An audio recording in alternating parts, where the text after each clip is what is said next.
భారత రాజ్యాంగ నిర్మాత డాక్టర్ బిఆర్ అంబేద్కర్ పై విమర్శలు చేస్తే మాలలు ఊరుకోరని చెన్నూరు ఎమ్మెల్యే వివేక్ వెంకటస్వామి అన్నారు. హైదరాబాద్లోని పెరేడ్ గ్రౌండ్లో జరిగిన మాలల సింహగర్జన సభలో ఆయన మాట్లాడారు. మాలలకు ఆత్మగౌరవం, తగిన ప్రాధాన్యత దక్కాలంటే అందరూ ఐక్యంగా ఉండాల్సిన అవసరం ఉందన్నారు.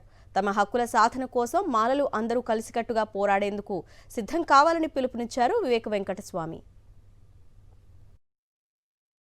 అంబేద్కర్ గారు బీద ప్రజలకు మీరు కాన్స్టిట్యూషన్లో చూసినప్పటికీ కూడా బీద ప్రజల గురించి సేఫ్ గార్డ్స్ ఇచ్చినారు, మహిళలకు సేఫ్ గార్డ్స్ ఇచ్చినారు.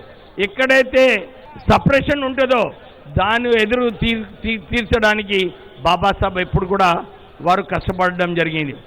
ఇప్పుడు మనం చూస్తున్నాము, నిజంగానే మాల కులస్తులందరూ కూడా బాబాసాహెబ్ అంబేద్కర్ దేవుడు అని అనుకుంటారా లేదా? మనకు బాబాసాహెబ్ అంబేద్కర్ మనకు కాపాడిండా లేదా? వారిపైన విమర్శలు చేసినప్పుడు మాల కులస్తులు ఏం చేయాలయ్యా మీరు చెప్పండి, నిజంగా చెప్పండి.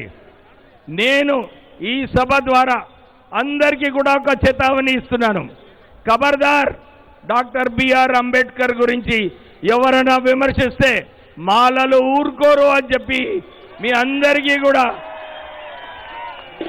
ఒక చేతావని అన్నమాట.